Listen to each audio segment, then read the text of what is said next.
우리의 인생이 내가 원하는 대로 다 이루어지지는 않습니다. 그러나 우리는 하나님 주신 은혜 가운데 뭔가 하나님이 기뻐하시는 일들을 위하여 우리가 도전을 해야 되고 또 용기를 내야 됩니다. 그래서 전도뿐만이 아니라 우리가 때때로 포기했던 일들, 내가 중단했던 그 모든 일들도 여러분 주님이 주시는 담대한 믿음을 가지고 용기를 가지고 여러분 도전해 보셨으면 좋겠습니다. 전도를 거꾸로 하면 뭐죠? 네, 도전입니다. 그래서 전도는 도전입니다, 여러분. 또 우리가 믿음을 가지고 이 땅을 사는 삶도 여러분 도전하는 것입니다. 포기하지 않고 도전하는 마음으로 하나님 우리에게 기뻐하시는 그 일들을 열심히 노력하는 우리 모두가 될 수 있기를 축원합니다. 오늘도 열심에 대한 말씀을 계속해서 함께 살펴보고자 합니다. 하나님은 열심히 있는 자를 사용하십니다. 이 세상도 여러분 뭔가 열정을 가지고 열심히 있는 사람들을 통해서 변화가 일어나는 것처럼 보입니다. 그래서 우리는 열심히 있는 사람의 영향력을 받아서 나도 따라가게 되고 행동하게 되고 움직이게 되는 거예요. 그래서 사실은 우리의 삶 속에는요 열심이 필요한 겁니다. 오늘 이 주일 아침에 하나님 앞에 나오기 위해서 예배하기 위해서 여러분 속에 하나님이 열심을 주신 줄로 믿습니다. 하나님을 사랑하는 마음, 주님께 대한 그 열심을 가지고 우리가 하나님께 예배를 드릴 때 주님이 우리 예배를 더욱더 기뻐 받으실 줄로 믿습니다. 그런데 여러분 우리만 열심을 가지고 있는 게 아닙니다. 세상 사람들, 하나님을 알지 못하는 사람들도요 자기 나름대로 다 열심을 갖고 살아가요. 우리는 평소에 늘 주일날 예배드리고 또 하나님을 섬기는 일에 많이 집중을 하지만 아마 아침에 이렇게 조금 이른 시간대에 이렇게 나가보시면 아시겠지만 요즘 한참 단풍 구경을 가는 철인 것 같아요. 그래서 놀러 가는 사람들도 아주 열심입니다. 새벽부터 일어나가지고 열심히 그냥 요즘에는 뭐 가까운 거리도 아니에요. 막 저 먼 지방을 전국을 다니면서 여러분 단풍 구경하고 그렇게 열심히 움직여요. 그 사람들은 놀고 마시는 일에 또 세상 일을 즐기는 일에 열심을 품고 있는 거예요. 그런데 여러분 우리가 분명히 알아야 할 것이 있습니다. 모든 일에 열정과 열심이 중요하지만 다 좋은 결과를 만들어내지는 않는다라고 하는 것입니다. 우리가 나의 일에 모든 것을 던져서 열심히 하기는 하는데 여러분 잘못된 열심이 있을 수도 있기 때문에 그렇죠. 예를 들어 한번 생각해 봅시다. 자동차를 몰고 목적지를 향해서 열심히 달려갑니다. 정해진 시간에 맞춰서 가려고 막 과속을 하면서 열심히 자동차를 몰고 달려갑니다. 근데 여러분 만약 내가 방향을 착각했거나 내비게이션이 고장이 났거나 한다면 어떤 길로 가고 있을까요?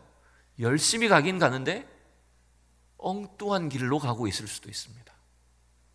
원래 가야 될 목적지하고 정반대 방향으로 열심히 달려갈 수도 있다라고 하는 것입니다.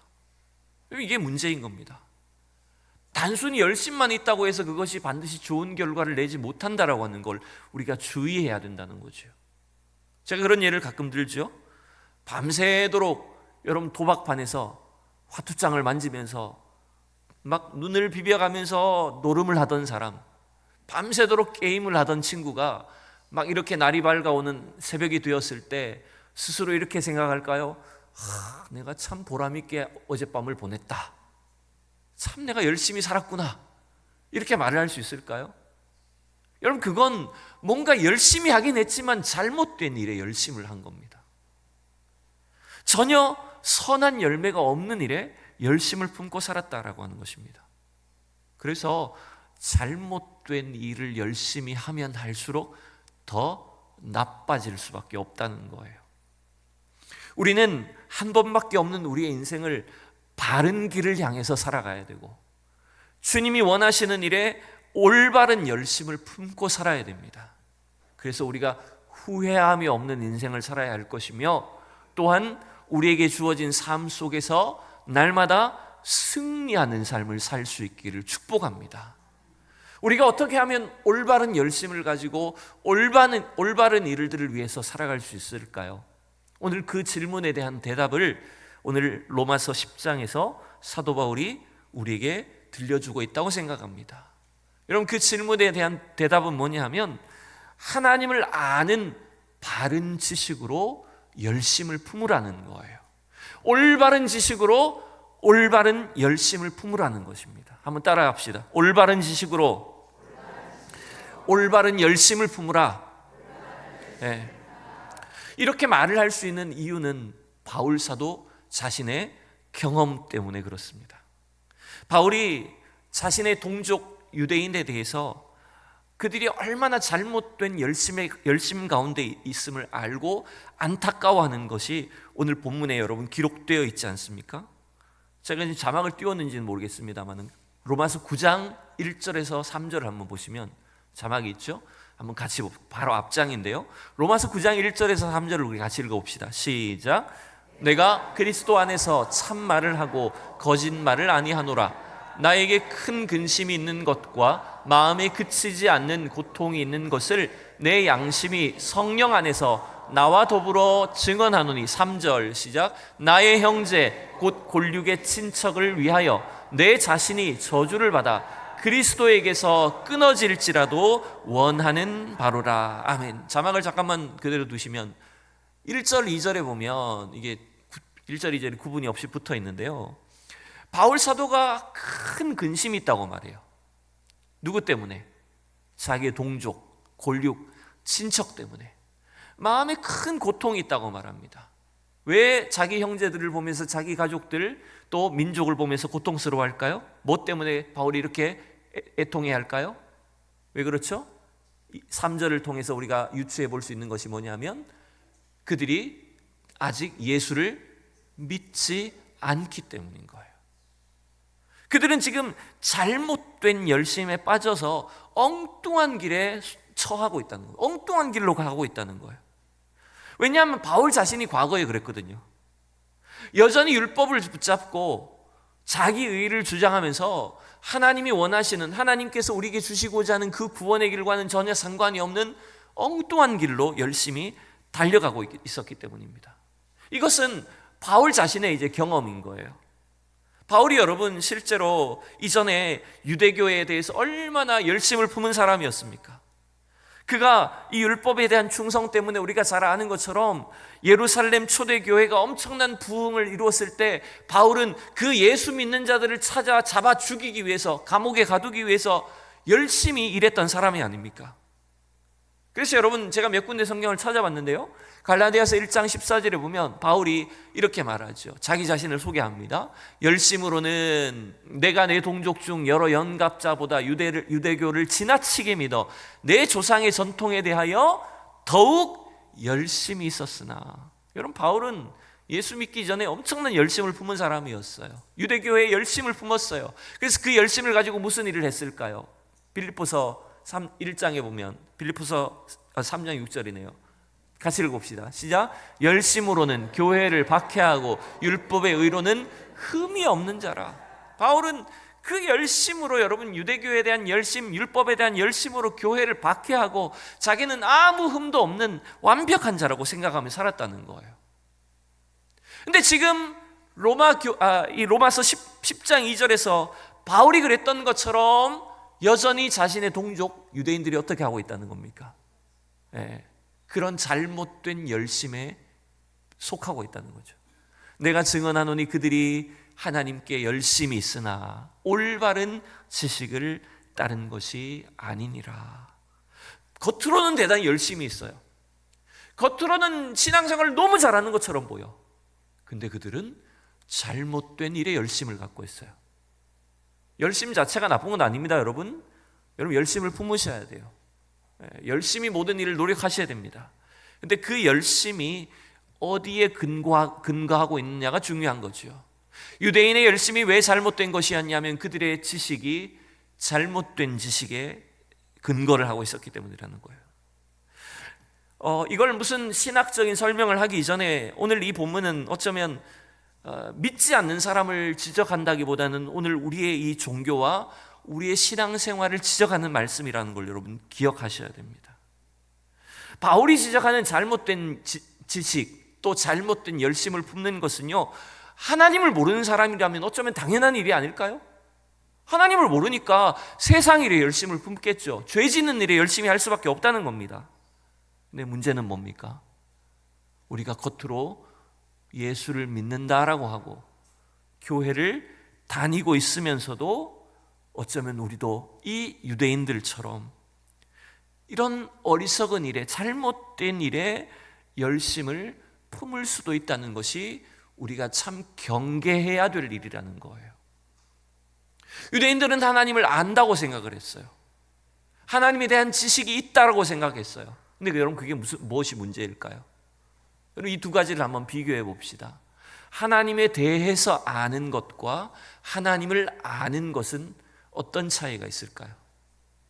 하나님에 대해서 아는 지식과 하나님을 아는 지식은 어떤 차이가 있을까요? 이건 말장난을 말하는 게 아닙니다.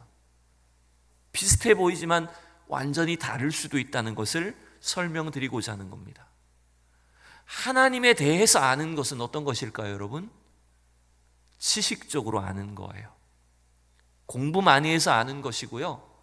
뭔가 내가 예전에 어디서 들은 게 많고, 내가 보니까 이런 것 같더라고 해서 그냥 사변적으로 아는 걸 말하는 겁니다. 여러분, 그래서 하나님에 대해서 아무리 많이 안다라고 말하지만 그것은 진짜 하나님을 아는 것과는 상관이 없을 수가 있다는 거예요. 근데 여러분, 이게 왜 문제일까요? 우리가 오랜 시간 교회를 다니고 심지어는 성경에 대해서도 많이 알 수는 있지만, 그래서 종교적인 일에 굉장히 익숙하고 심지어 기도도 잘하고 지적으로도 아는 것이 많지만 정작 하나님에 대해서는 모를 수도 있다는 거예요. 여러분, 하나님에 대해서 아는 것이 중요한 것이 아니라 하나님을 아셔야 되는 것입니다. 하나님을 아는 지식은 뭘까요, 그러면? 하나님을 아는 지식은 하나님을 내가 직접 인격적으로 만나는 것입니다. 그래서 여러분, 신앙생활은 하나님을 경험하는 것이 되셔야 됩니다. 그냥 목사가 하는 말이니까 익숙해져서 그런가 보다라고 하는 정도로 그치시면 안 됩니다. 하나님을 진짜 여러분의 하나님으로 만나셔야 됩니다. 하나님을 체험하셔야 됩니다.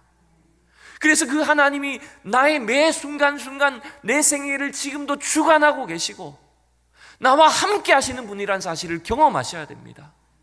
내가 사소하게 고민하고 염려하는 이 모든 문제들조차 나와 함께 하시는 하나님과 날마다 함께 고민을 나누고 주님과 대화하고 주님 앞에 내 마음을 털어놓고 주님의 응답을 경험할 수 있는 그 진정한 영적 지식이, 경험적인 지식이 하나님을 아는 지식이 되셔야 된다는 거예요. 우리가 이렇게 전도하는 이유도 다른 게 아닙니다. 전도하는 사람이나 전도를 받는 사람이나 하나님을 만나는 경험을 하기 위해서인 것입니다. 여러분, 우리 신앙생활을 통해서 하나님을 만날 수 있기를 진심으로 축복합니다. 3절을 보실까요? 과거의 바울, 그리고 여전히 많은 유대인들이 어떻게 하고 있을까요? 3절 같이 읽어봅시다. 시작. 하나님의 의를 모르고 자기 의를 세우려고 힘써 하나님의 의에 복종하지 아니하였느니라. 아멘. 여러분, 과거의 바울도 그랬고 지금 많은 유대인들은 하나님을 안다고 생각했습니다. 하나님에 대해서 많이 안다고 자랑합니다. 그러나 그들은 진짜 하나님을 아는 것이 아니었습니다. 그래서 그들은 하나님의 의를 모르고 있다고 지금 성경은 기록하고 있지 않습니까?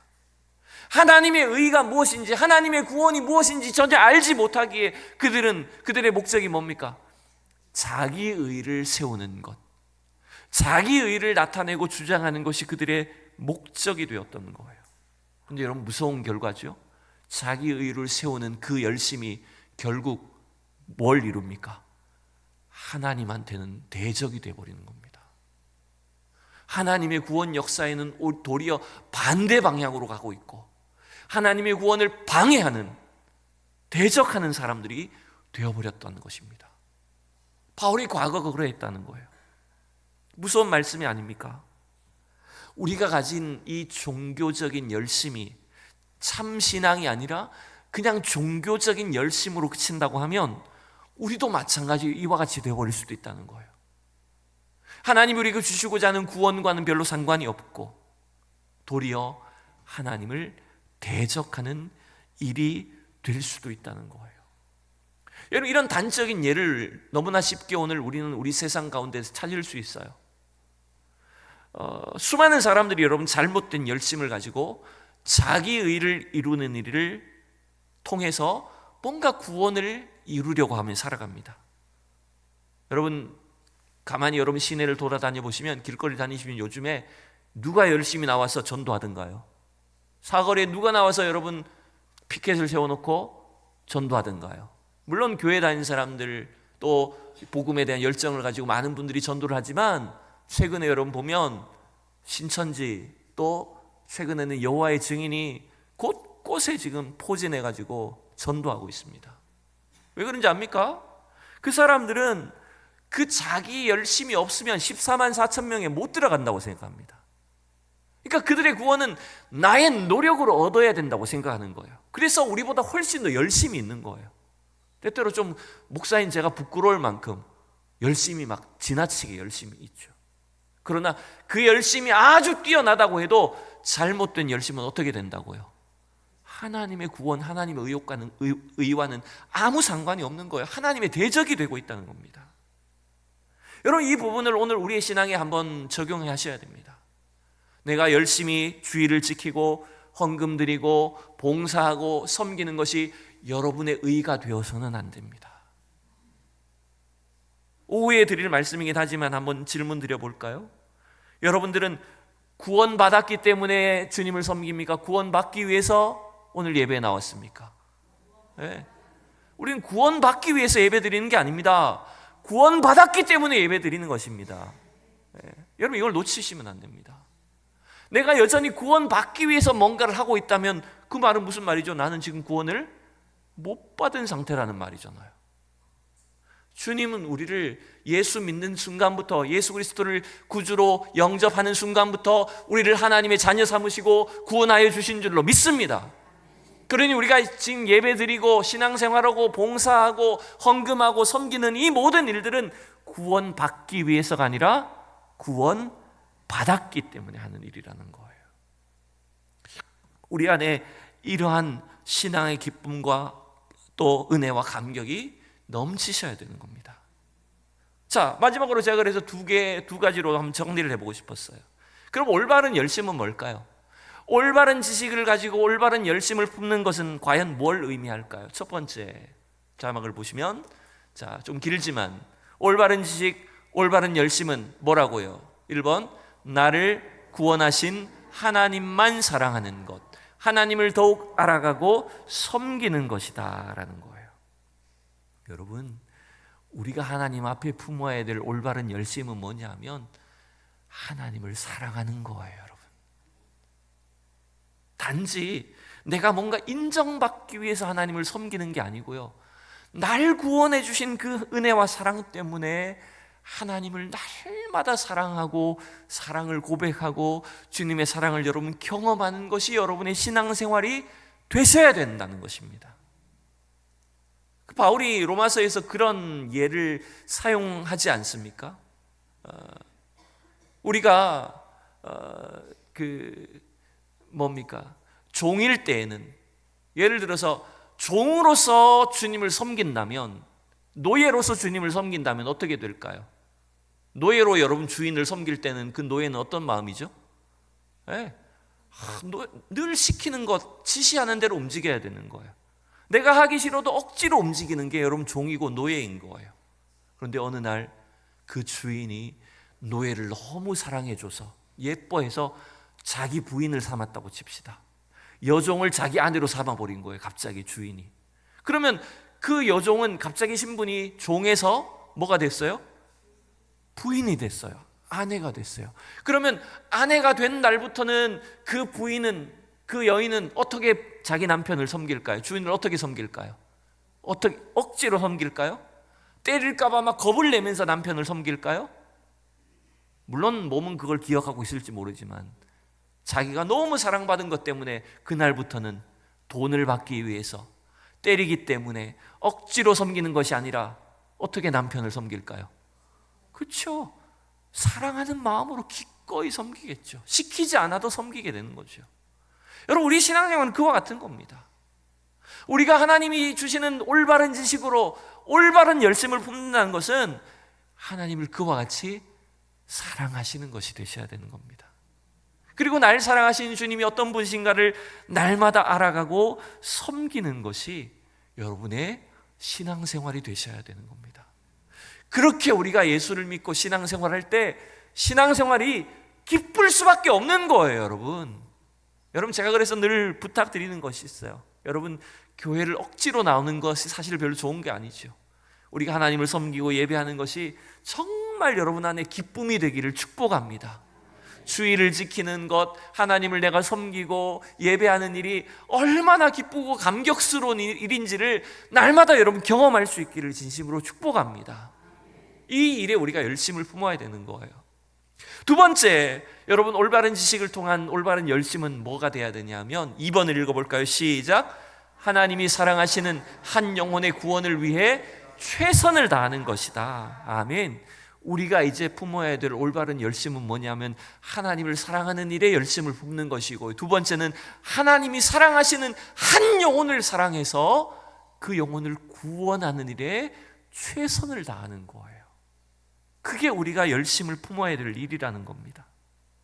하나님의 사랑을 받은 자, 구원의 은혜를 체험한 사람들의 한결같은 반응이 뭘까요?